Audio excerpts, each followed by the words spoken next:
Bu video başarı hakkında. Çünkü herkes başarmak istiyor, başarıyı öğrenmek istiyor. Hangi konuda bilmiyorum. Sen neyi başarmak istiyorsun? Bilmiyorum. Ancak eminim ki başarının nasıl oluştuğunu bilmek istiyorsun. Bu video senin için. Başarılı olan herhangi bir sonuç gördüğünde o sonucun oluşması için bütün koşulları hazırlayan o insana iyi bak. O insanı başarılı yapan birçok faktör sayabilirsin. Ancak temelde İki özelliğin onu başarılı yaptığını göreceksin. Nedir onlar? İlki, o başarıyı diğerlerinden doğal olarak daha iyi olduğu bir alanda yakalamıştır. Yani yatkınlığı vardır, yeteneği var. İkinci diğer özellik ise onun adanmışlığıdır. Evet, yatkınlık ve adanmışlık. Gündelik yaşantında çok duymadığın, diğer insanların pek kullanmadığı bu iki sözcük senin hedeflediğin neyse senin o konuda başarılı olmanı sağlayacak ya da başarısız olmana neden olacak özelliklerdir. Yani yatkınlığın varsa başarıya yakınsın, yoksa çuvallama olasılığın var. Kendini hedefin için adamışsan engellere rağmen başaracaksındır ya da adanmışlık duygun yoktur. Hedefin istek boyutunda kalacak ve hedefine ulaşamayacaksın.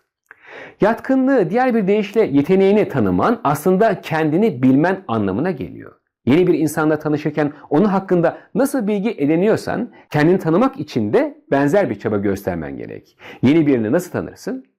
Onun davranışlarını izlersin, onun konuştuklarını dinlersin, onu harekete geçiren durumları, onu heyecanlandıran veya endişelendiren durumları gözlemlersin. Aynı şey. Kendi içine bak. Aklından geçenler, seni harekete geçirenler, ilgini çeken şeyler, sıkılmadan, dikkatin yorulmadan yaptığın işler. Ekran başında oyun oynamayı, dizi izlemeyi kastetmiyorum. O oyunlar, uygulamalar, filmler sadece senin için değil. Tüm kullanıcıları bağlamak, manipüle etmek, kandırmak için tasarlanmıştır. Bu yatkınlık değildir. Sen o oyunun arkasındaki kodları inceliyorsan, grafiklerini oluşturmaya çalışıyorsan, o oyunun senaryosunu inceliyorsan, karakterlerine benzer kurgular yapıyorsan bu yatkınlıktır. Bu dediklerim her birimizde olan ilgiler midir? Hayır, değil. Ama bazı insanlarda bunlar var.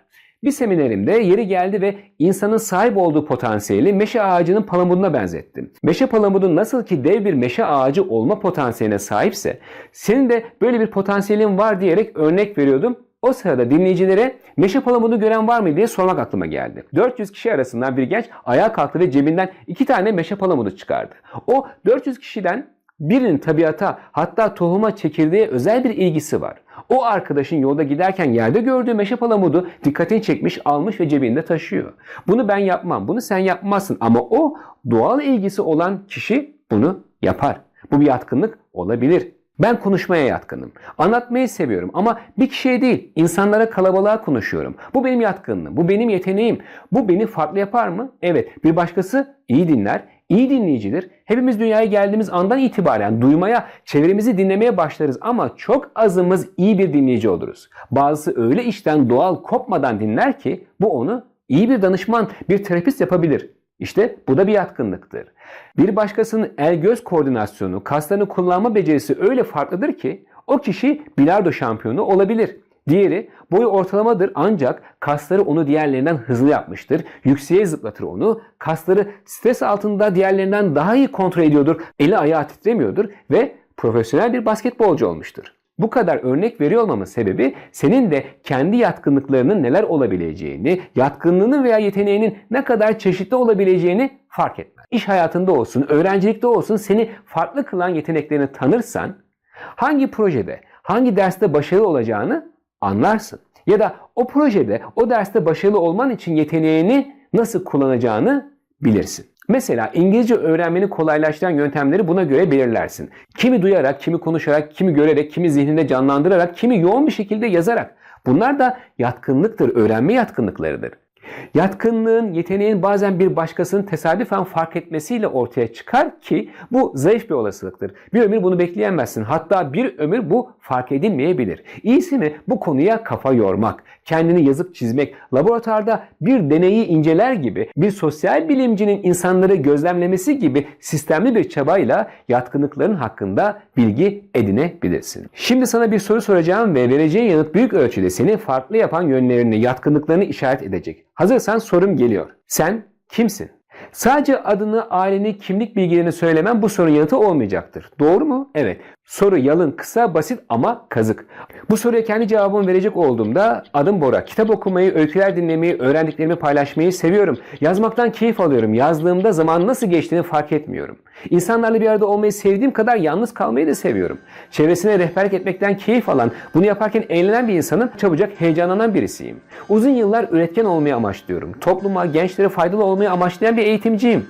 Dağınık ve düzensiz olduğum doğrudur ama bu disiplinsiz olduğum anlamına gelmez. Kendi rutinlerim, hatta takıntılarım var. Geceleri zihnim açılır, uykum kaçar, adeta kurt adam olurum, üretirim. Az önce bir dakikada kendimi tanıttım ama kendimi tanıtacak bu cümleleri oluşturmam belki yıllarımı aldı. Arkadaşlıklarımdan, kitaplardan, ailemden, meslek yaşantımdan aldığım geri bildirimler, kendimi incelemem, kendi içime bakmamla bu yanıt oluştu ve halen oluşmakta. Çünkü insanın kendini tanıma yolculuğu bir ömür sürüyor. 81 yaşında 60 yıldır psikoloji bilimiyle uğraşan Doğan Cüceloğlu Hoca bile hala kendisiyle uğraştığını söylemişti bir konferansında. Bu bir yolculuk ve bir ömür sürebilir. Yani kendini tanıman için çaba göstermen, kafa yorman gerek. Kitaplar, romanlar, biyografiler, bilimsel kişilik testleri, iç konuşmaların, çevrenden aldığın geri bildirimler, eleştiriler, aferinler, bunların hepsi senin kendini tanıma sürecinin bir parçası ve yeteneklerini fark etmenin de bir yolu. Yine tüm bunlar yeteneğinin, yatkınlığının olmadığı alanları da anlamanın bir yolu. Güçlü yanlarını bildiğin gibi zayıf yanlarını da bilmek kendini tanımak yolunda önemlidir. Başarıda diğer mesele ise adanmışlıktır.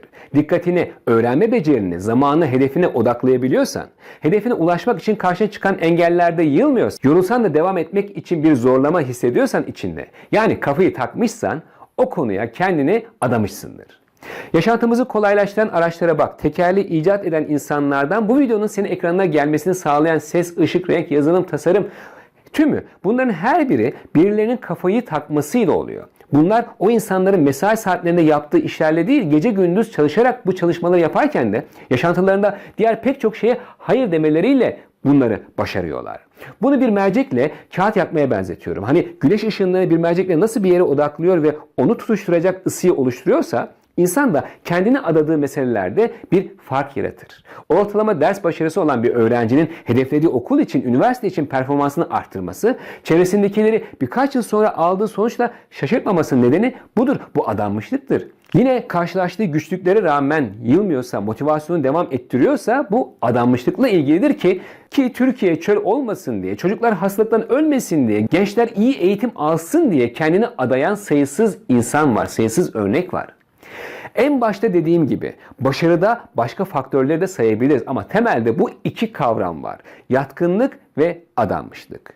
Ben inanıyorum ki sen kendini tanıdıkça, kendini adayacağın hedeflerini buldukça başarılı sonuçlar alacaksın ve biz buna şaşırmayacağız. Belliydi zaten, başarması sürpriz olmadı diyeceğiz senin için.